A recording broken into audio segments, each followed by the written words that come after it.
कुछ तथ्य है जो आपके व्यूअर्स को पता होने चाहिए।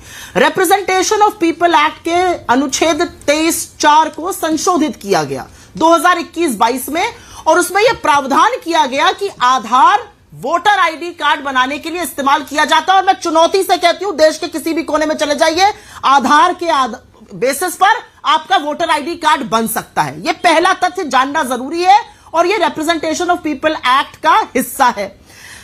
प्रशासनिक आदेश आता है कि नहीं जी आधार नहीं माना जाएगा, तो प्रशासनिक आदेश ऊपर माना जाएगा या संविधान ऊपर माना जाएगा, एक कानून ऊपर माना जाएगा, यह दूसरी बात है।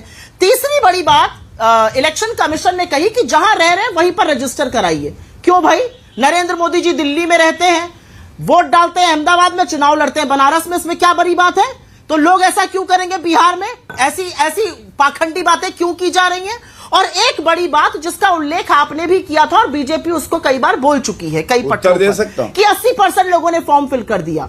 यह रिपोर्ट है मेरे हाथ में, दैनिक भास्कर की, लीडिंग न्यूज़पेपर है, और पूरा ब्यौरा दे रहा है। जो जमीन से रिपोर्टिंग आ रही है वो भी ये पुष्टि कर रही है कि बीएलओ को पता ही नहीं है क्या करना है। बीएलओ रिजाइन कर रहे हैं क्योंकि उनके ऊपर इतना ज्यादा प्रताड़ना और तनाव बताया जा रहा है किसी तरह से फॉर्म फिल करने का। सेंटर में बैठ के मनमर्जी से फॉर्म फिल हो रहा है, और यही नहीं, अवैध वसूली की जा रही है, रिसीविंग फॉर्म नहीं दिया जा रहा है, प्रशासन कह रहा है रिसीविंग फॉर्म दे रहे हैं, लोग कह रहे हैं ऐसा कोई फॉर्म नहीं मिला है। ये असलियत है। और एक चीज मैं जरूर कहना चाहती हूं, और ये कहनी यहां पे एक बात, अंजना जी, अब भाषा पे बहुत चर्चा हो गई, मुझे भाषा पे चर्चा के बारे में सिर्फ एक चीज कहनी है।